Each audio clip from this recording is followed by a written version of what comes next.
Hello, good evening and welcome to Business Focus, your most authoritative business and economic analysis program live here on TV3. My name is Parkwesi Asare. It's the first Monday of the month of May and we're glad to start the month with you.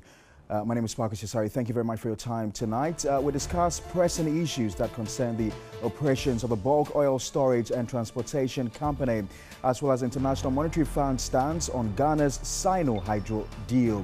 But first, let's take summaries of news making headlines around the world.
All right, so you're welcome back to Business Focus, your most authoritative business and economic analysis program live here on TV3.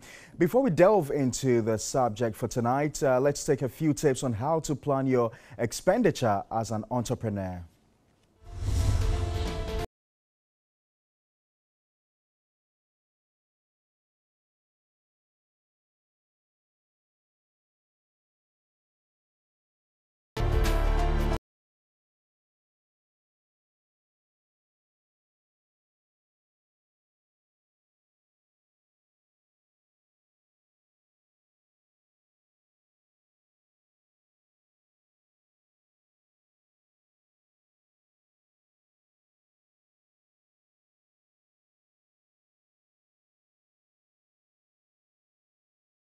All right, so you're welcome back to Business Focus live here on TV3.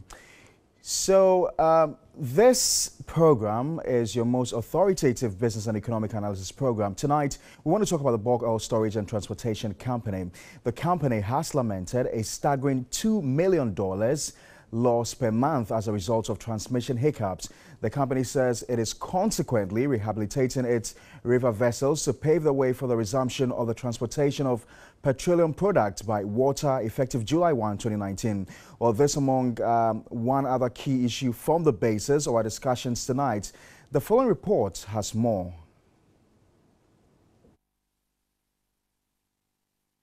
So before we delve into that report, let me quickly introduce our studio guests to you. We've got one of the biggest oil transporters in Ghana today, J.K. Hogley. He's a chairman of the Hogley Group of Companies. He's here with us tonight. Good evening, sir. Thank you very much for your time. Great. And Kojo Poku is also an energy analyst. Kojo, thank you also for joining us in studio. So let's take that report and then we'll come back. I'll start off with Mr. Hogley, who has a lot of deep understanding into the workings of BOST, and he knows exactly what this issue is about. Okay, so we'll start off before the report comes. Mr. Hogley, so I'm sure you've heard the report. It's made headlines throughout the day, a lot of people talking about it. What's your own initial reaction to the report when you saw it, first of all? Okay, my own reaction to the report when I read it, I paused for time and I thought of what has happened. What did you read? I read on a website that BOST is losing $2 million every month, and I thought because I was there, we closed a meeting before the interview happened, so we were there, and so I said, this is not what I heard. So I stood up and I I thought of it and I asked a few friends. We all there, well, what did we hear this? And it was surprising to me because in our industry, 100% we are covered with security over losses. So nobody can claim, nobody in this, up to now in Ghana here, nobody can say that a transporter has stolen his product and he has not paid. And the security bounds the job. The contract is covered fully with security recovery. So any losses is recovered before the next business you start it. So 2 million loss, and who did it? So I was asking few friends, it is a damage to our business, actually. So we said, I find that it's not true. I got again, I said, this is not what was said. So what is the clarification then? Well, what was said at the meeting was that since he came, George came, let me go this way. Since George came, a lot of people were saying they were not having jobs, a lot of complaints. So he managed to bring all the transporters to one meeting and said that 3 times now we had this meeting. Every 4 months, 3 months we have a meeting to see the way forward. And what happened was that all the report that he was collecting, were deliberating and working on it. And it's a one-day job, so we work on it.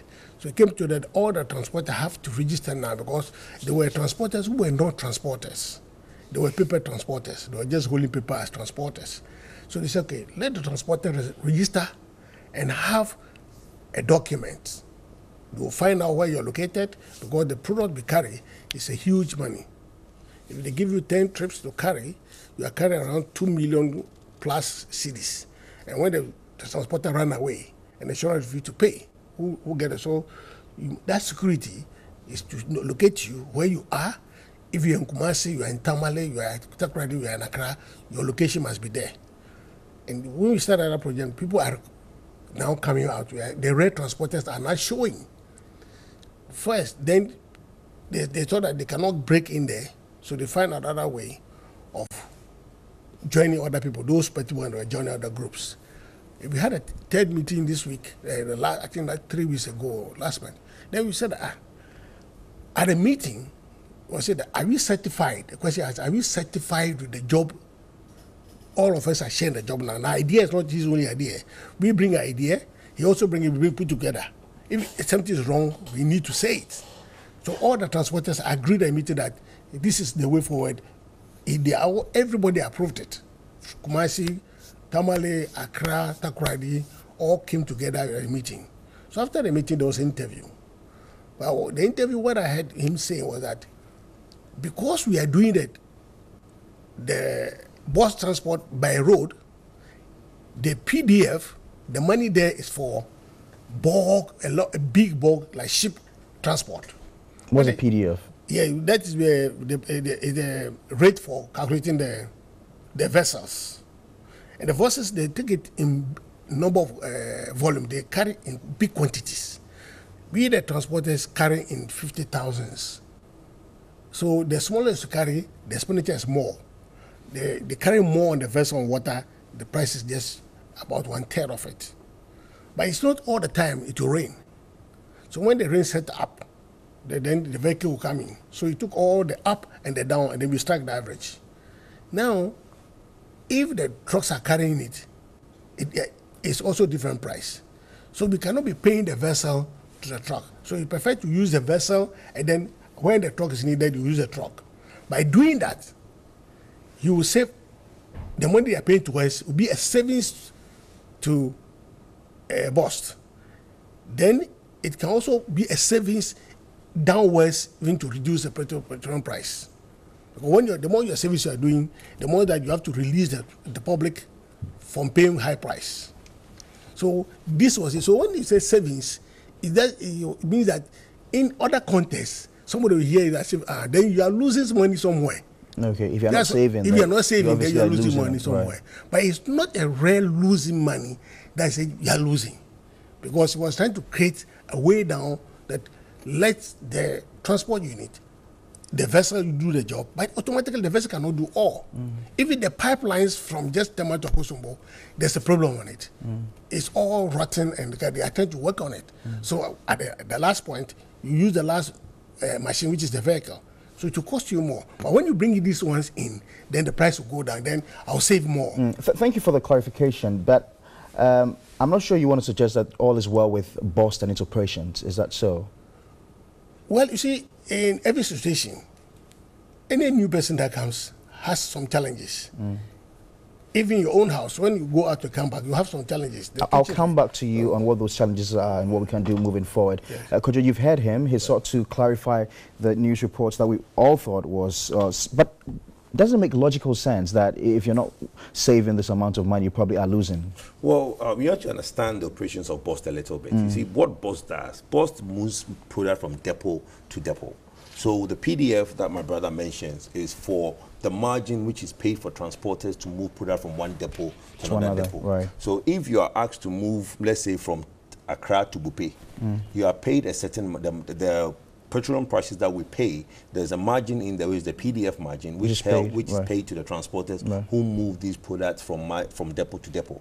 Now, what the MD of BOST, from the explanation my brother is giving, is to say that if you use a car, a truck, a BRV van, to now truck it from Accra or Takoradi or Tema to Bupe, it will cost you more than if you use the Akosombo, the vessel which they use, the barges, to transport these products. So he's thinking that, okay, two things. We either use the barges of the Akosombo and it will cost us less, or if we have a pipeline laid from Tema to Bupe, then it would also cost us less. So that is where they say that I am losing this much in transmission if alternatively I'm to have the pipeline or the Akosombo barges working, then he will make those savings. But for me, when it comes to BOST, it is not really my problem.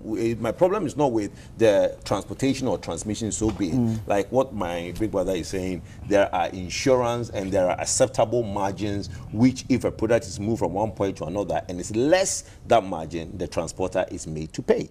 My biggest problem at BOST is with the level of evaporation, which they claim exists.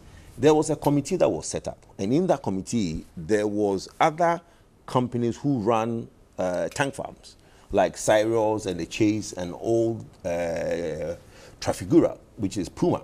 They were asked to come and testify in front of the committee.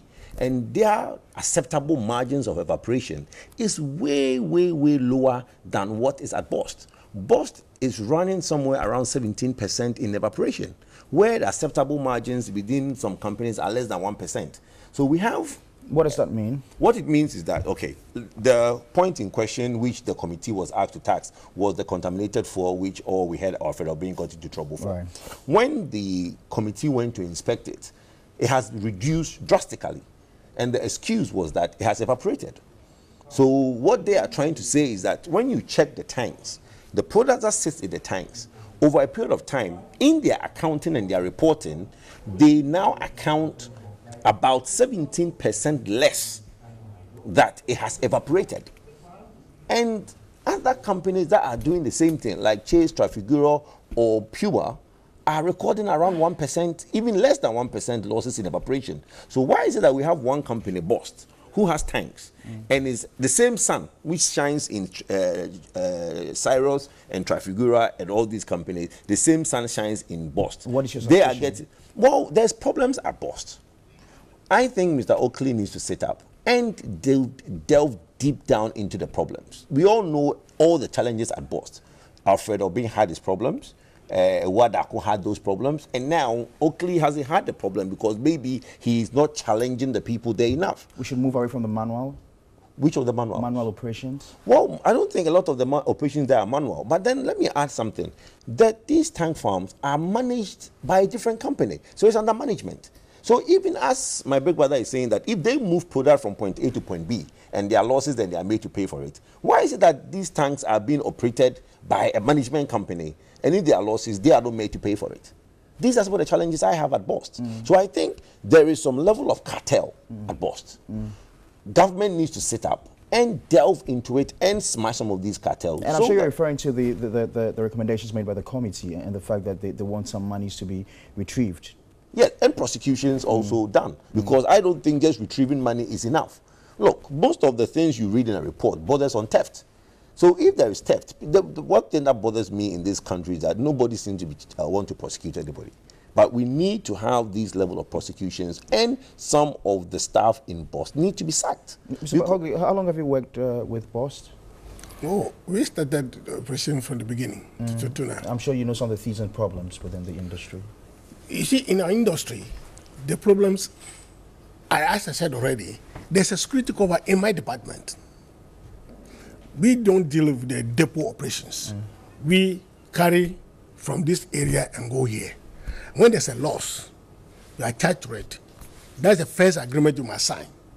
Now, when I carry the product to here and there's a loss, I sign for it. When the other end, there are problems there, our drivers report and our drivers union, recently our drivers union chairman had gone all the way to stay in Kumasi for a week, discharging the trucks one by one and finding the troubles.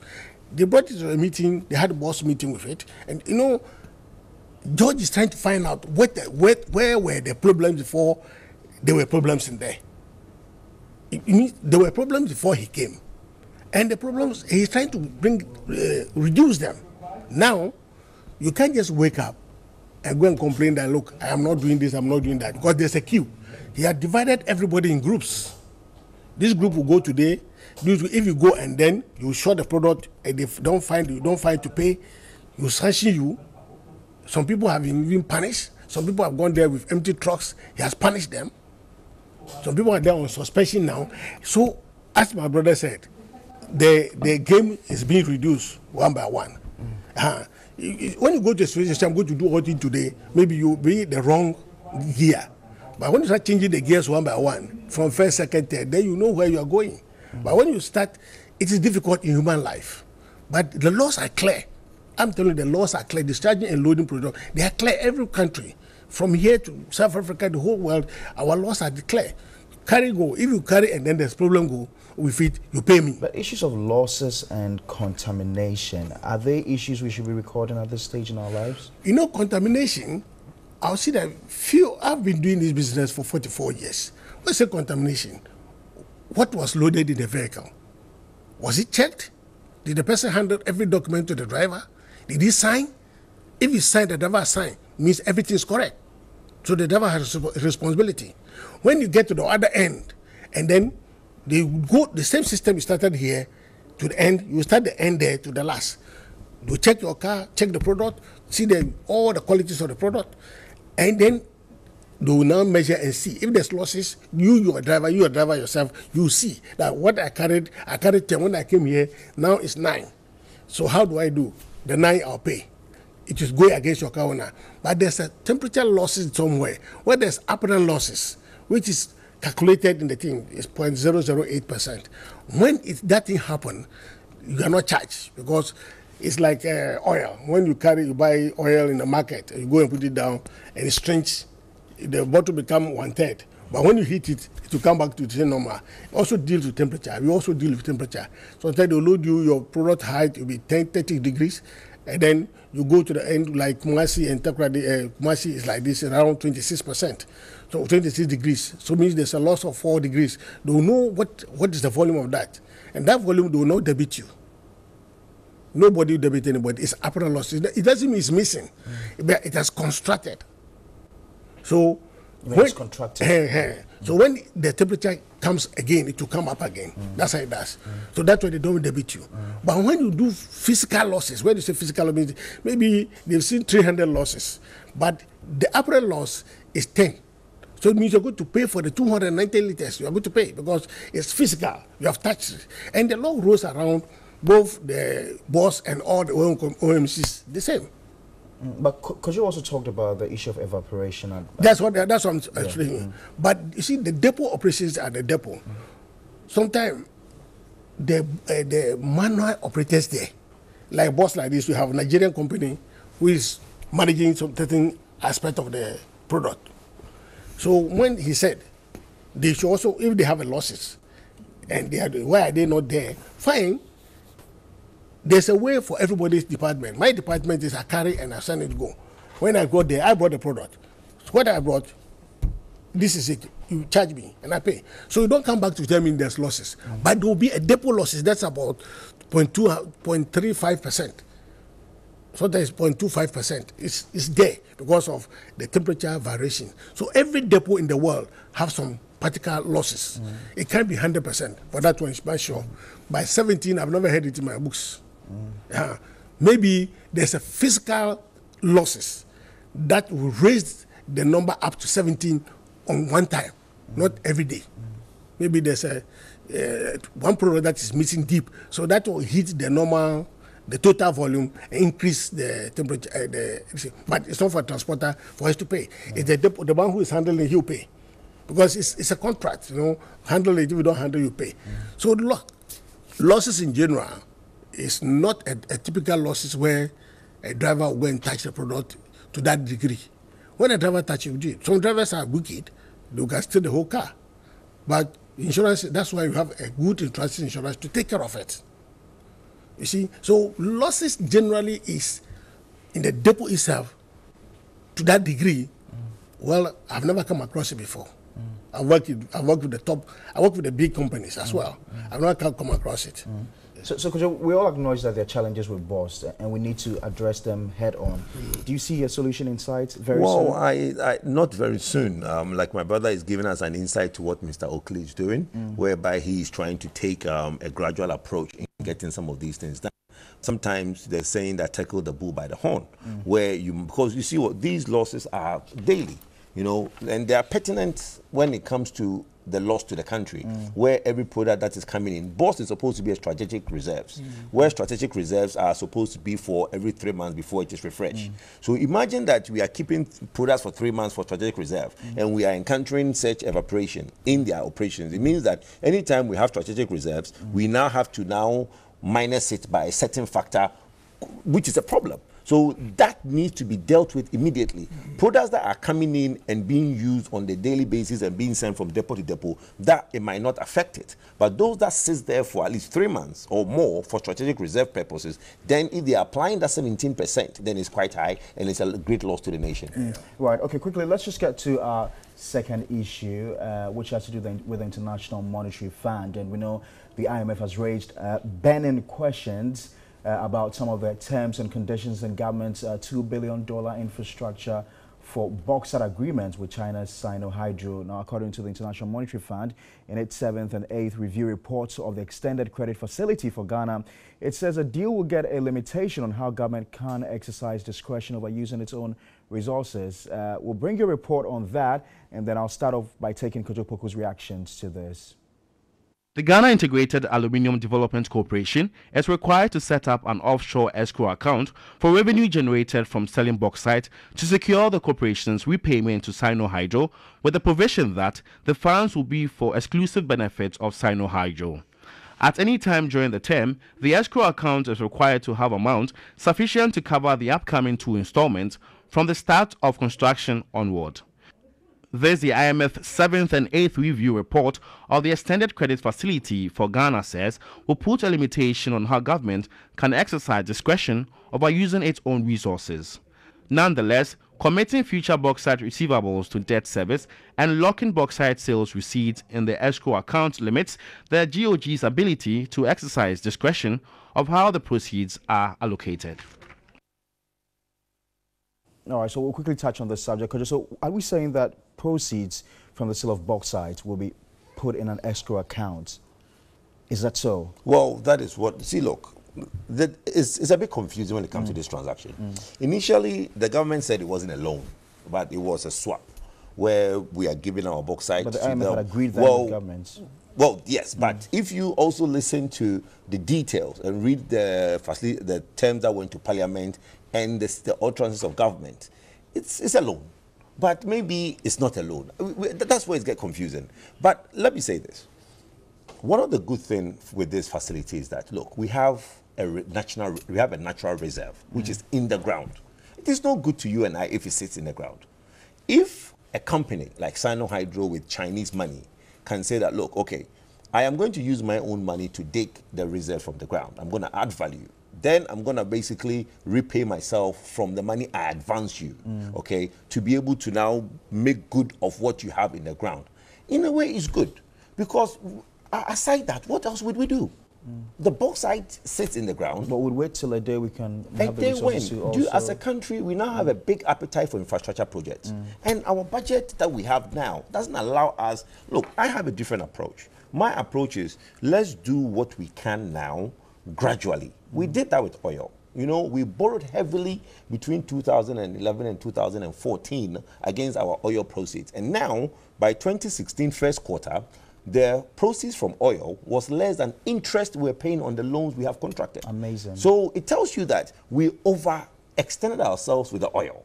Maybe we are doing the same with the bauxite. But for me, the bauxite, my question that I have is that, what is the alternative? Bauxite industry, going from bauxite to alumina, is huge investment. The Chinese are the only ones who can help us do that. You're suggesting that we do not have the luxury of an alternative when it comes to extraction of the money's involved, my brother. It would cost, if you want to do a full haul investment, which the government have said the Chinese are going to do, they are not going to take the bauxite out of the country as it's been done in the past. They are going to excavate, mine it, it's going to be an integrated aluminium industry. Because what you see, the 2 billion that's been advanced is being given to government to undertake projects. Then there's another extra billions that's to come for the project itself. So they are going to now mine it, do alumina, then maybe this company that we have, what's his name? Aluex, well, not Aluex, what's the other one? The one that Vaco will also benefit from that. So for me, if we could have alternatives, and some of us have spoken to big players in the industry in terms of what are the alternatives, in terms of if government don't go for Sinohydro, what are the alternatives? And it's limited? Very limited. Not many companies can give you $2 billion. Mr. you have a take on this matter? Yeah, for me, my take is that, as my brother said, he said it's good, but anything that is good, behind it, there's something else. So you look behind. For me, I'll tell you one thing. Number one, I use the road to make my money. So any government to come and take the road as his best project, number one, he's going to reduce accidents. He's going to make industries travel within themselves faster. Production goes faster. Market should go faster. And then we upgrade movement to a successive level. You get me? Right. But here now, I'll give you an example. I left Suhum Technical in 1977. From Saum to Suhum, it's just 20-something miles. 40 years, Suhum to Accra is still half single road and half double road. 40 years. That means it's going to take us 200 years to reach Kumasi. To reach Ejisu. Yes. Because Ejisu to Kumasi is double road. How do you go to the two intercities and make the road design like that? Are you getting me? So for me, I am happy that that money is coming. But our engineers, if they apply from here to Suhum, they put asphalt, within another 3-4 months, they come and take the asphalt off again, peel it off again. It's just throwing money away. And the Chinese are there. They heap a heat on the road. As if you are driving at night, you don't know, you go and drive into it. You see, the best international road, that road, the money it makes for this country, is better, the airport doesn't come. But we are looking at it. And people are dying. We are killing 2,400 people on that road. And I tell you, last year alone, between Nkoko and Nsaum, 2,400 and something, 18 gone. Why? Because the road is not good. Accident died. Okay. So if government is bringing that money, I said, fine, welcome. I appreciate it a lot. But what the money will do, that's what brother is saying, what will the money do? Our engineers, our Ghanaian engineers, are they going to sit down only for Chinese engineers to do the work? Well, I'll plead to the government.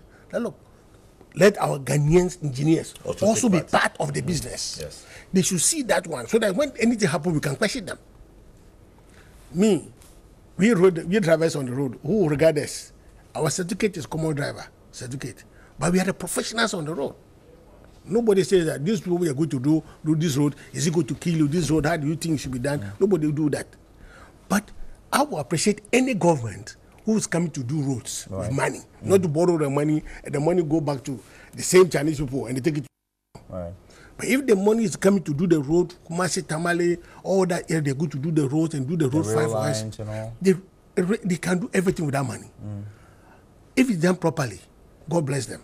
All right. Thank you very much, Mr. J.K. Hogley, one of the actually the biggest oil transporter in Ghana at the moment, and Kojo Poku is an energy analyst helping us to dissect issues within the bulk oil and storage and transport company, as well as also giving us their own opinions on the IMF's reservations about the Sino-Hydro deal. You're still watching Business Focus, your most authoritative business and economic analysis program live here on TV3. We'll take a short break. When we return, tonight's on the Mover segment, call it Food for the Poor.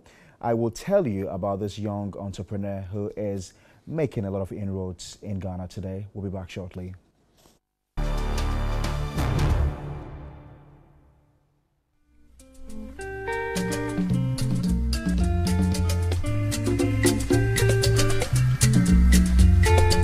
Considered as one of the most important staple foods in Ghana, gari is made from cassava, which has over the years served as a good companion to students and a must-have food in homes. Demand for gari has been greatly appreciable.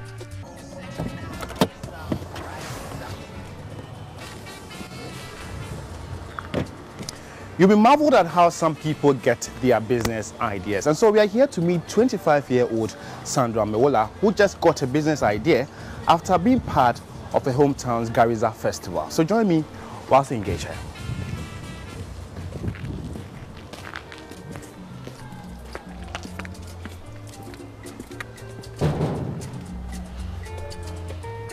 Hello, how are you? Good to see you. You're welcome. Yeah, thank you so much. Grateful.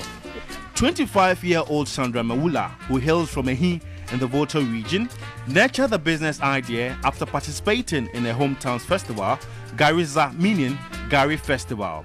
The reason why it's not something they really talk about is because they do not have markets for it. So they go to the farm, do the gari and everything, but they do not really have people coming all the way to buy it over there. So I said, okay, well, I slept over it, and as somebody would say, divine download.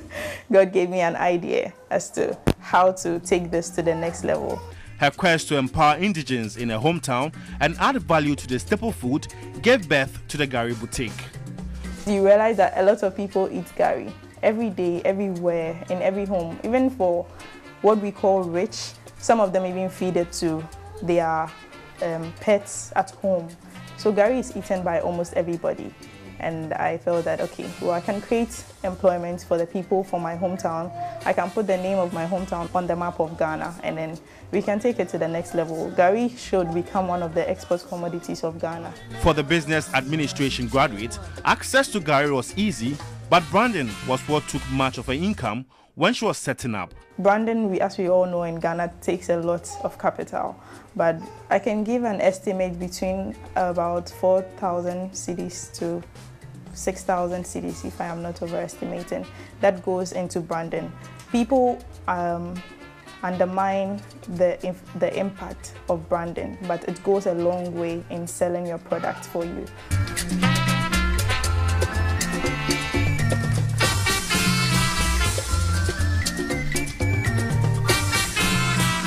We call ourselves the Gari Boutique because now it is packaged and branded in a way that appeals to even people we call the rich in society. And I think one reason why it was looked down upon was because, or why people thought it was for the poor, because of how cheap it is and how easy it is to access. But then again, every rich person has started from somewhere before, and they've also eaten gari before, or one way or the other come into contact with gari before. So why not make it appealing in a more presentable way and attract the people who are now called the rich people? But how easy or difficult is it starting up a business in Ghana? It depends on where you are coming from, okay, and the amount of knowledge you have about the product you want to sell or whatever business you want to start. The saying goes that knowledge is power. If you know where to start from, if you know what to do and what not to do, I wouldn't say it's easy. It's not a bed of roses either, but then you just need knowledge on what you want to do.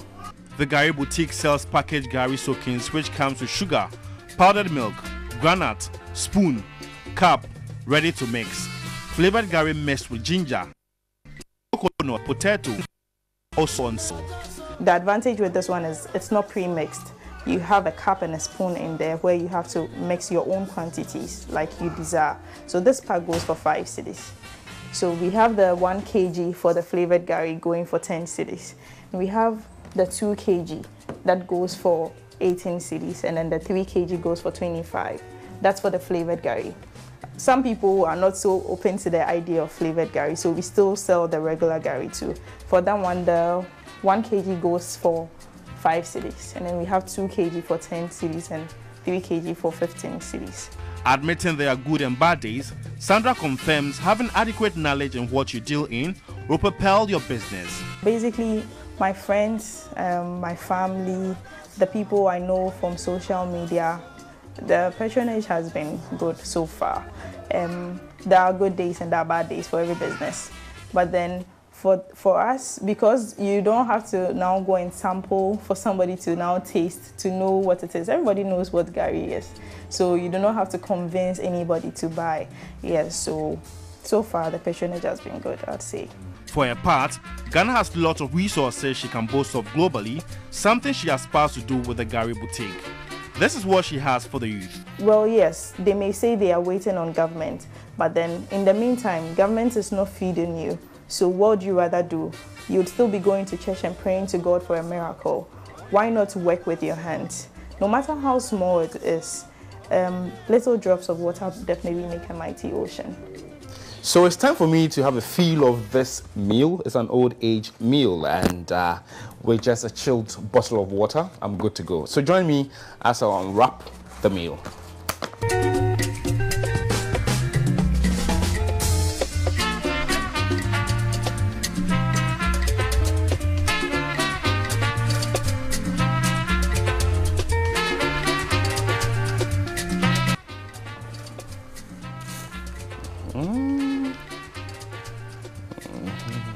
Wow. I like the mixture.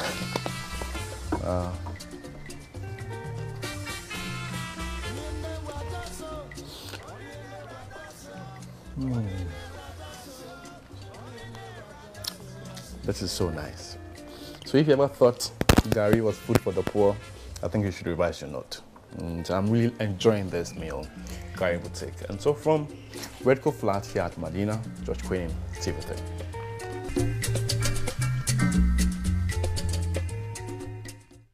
Little drops of water make a mighty ocean indeed, and George is just enjoying. George, I really envy you. I wish I'd go on this trip with you one of these days. You're still watching the Business Focus, your monthly business, your weekly business program here on TV3, your weekly business and economic analysis program live here on TV3. That was a movie segment brought to you by George. We'll take a short break. We'll bring you the analysis and find out how the stocks have been faring and what to expect next week.